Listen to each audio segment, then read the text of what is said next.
Mes sœurs, mes frères, bienvenue dans cette méditation sur les textes du jour de ce jeudi 25 mai 2023 dans la 7e semaine de Pâques.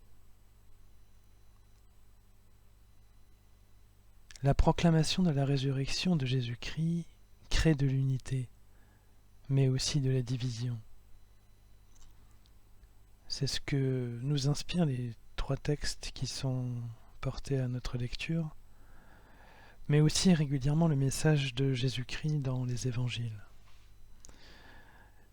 Cette proclamation de la résurrection de Jésus-Christ crée de l'unité parce qu'elle montre d'abord un seul et vrai Dieu, et que nous sommes unis dans la même foi et la même espérance.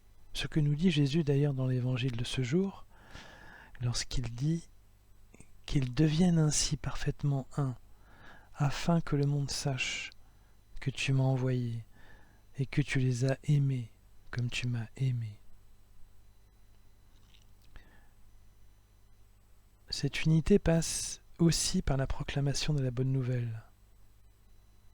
Père Saint, nous dit Jésus, je ne prie pas seulement pour ceux qui sont là, mais encore pour ceux qui, grâce à leur parole, croiront en moi. Témoigner ainsi de Jésus-Christ rapproche les disciples entre eux et les unit à Dieu le Père et à Jésus-Christ. Mais proclamer la bonne nouvelle crée aussi la division.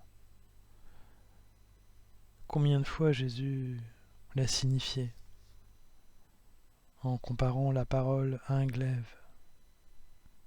D'un côté, proclamer la bonne nouvelle resserre les liens des disciples. De l'autre, cela crée des tensions vis-à-vis de l'extérieur. Il suffit pour cela de regarder la tension persistante au Conseil suprême de Jérusalem après que Paul a été arrêté. C'est ce passage des Actes. Pharisiens et Sadducéens s'opposent notamment sur la résurrection, et Paul a été assez adroit pour faire émerger la notion et s'aliéner la protection de ses anciens amis, les pharisiens, qui eux croient à la résurrection, sans pour autant croire en celle de Jésus-Christ. Mais indépendamment du conflit que la proclamation de la résurrection de Jésus-Christ peut générer, nous pouvons avoir confiance en Dieu, qui redoublera de protection dans ce cas, conformément aux actes de ce jour. Lorsqu'il est dit, le Seigneur vint auprès de Paul et lui dit « Courage, le témoignage que tu m'as rendu à Jérusalem, il faut que tu le rendes aussi à Rome. » Non seulement la présence de Dieu est réelle et crée de l'unité, mais elle est là pour donner une piste de sortie, ou du moins une occasion de plus pour rendre témoignage, puisque l'apôtre est prié de prêcher aussi à Rome. Dieu est venu visiter Paul, dit le texte, la nuit suivante. On ne sait pas sous quelle forme, un rêve, une parole ou une vision. Mais en tout cas, Dieu est venu. Et dans nos vies, mes sœurs, mes frères, la présence de Dieu et les solutions qui s'offrent à nous sont aussi fréquentes que pour Paul. Mais nous ne savons pas toujours les voir ni les entendre. Combien de fois, personnellement, m'est-il arrivé de finir par cesser de chercher des solutions à un problème et qu'une porte de sortie est arrivée sans que j'aie eu à faire quoi que ce soit? Combien de fois m'est-il arrivé encore de trouver les mots dans une situation délicate, simplement en prenant la parole et en avançant le premier mot, et tous les autres mots ont suivi malgré moi? En revanche, combien de fois me suis-je dit consciemment que j'allais prier Dieu pour tout lui confier d'abord, lui qui n'attend qu'une chose, m'aimer et m'aider? Pas très souvent. Alors je ne culpabilise personne en disant cela, je ne fais que regarder ma propre vie. Si j'avais à parler pour la dernière fois dans ma vie, c'est dire l'importance de mes propos et leur solennité. Eh bien je dirais que Dieu est là pour chacun d'entre nous à tout instant et pour chacun d'entre vous. Il veille sur nous car il nous aime. Comme un amoureux n'attend qu'une chose, c'est qu'on le regarde à notre tour. Tant de signes existent dans notre vie de sa présence.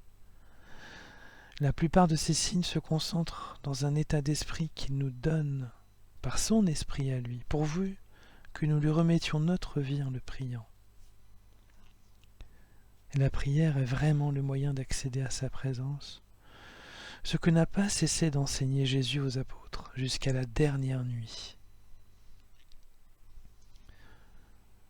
Puissions-nous prier constamment et nous serons constamment en la présence de Dieu. Une paix durable sera alors notre quotidien. Les adversités et les problèmes seront toujours présents, mais nous trouverons toujours des solutions qui nous permettront de leur donner une relativité, une légèreté que ces problèmes n'avaient pas avant. L'amitié de Dieu, c'est une présence qui rassure et qui donne confiance. Et cela, c'est une liberté qui n'a pas de prix et qui pourrait rendre libre la terre entière, qui pourrait rendre légers les fardeaux les plus lourds, qui pourrait guérir les troubles intérieurs les plus profonds. Dieu est un libérateur.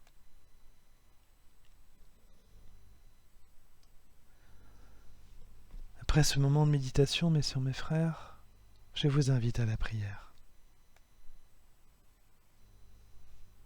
Ô Dieu, toi qui nous as libérés de l'esclavage en ouvrant la mer Rouge, toi qui nous as libérés du péché par le sacrifice de ton Fils Jésus-Christ, toi qui nous attends à notre résurrection, prends-nous aujourd'hui dans tes bras sans tarder. Guide-nous par ton esprit et enseigne-nous ta présence est un soutien et une paix si douce. Ta puissance et ton amour m'entourent chaque jour, à chaque instant. Ouvre mes yeux et mes oreilles pour que notre union à tous les deux soit complète. Amen.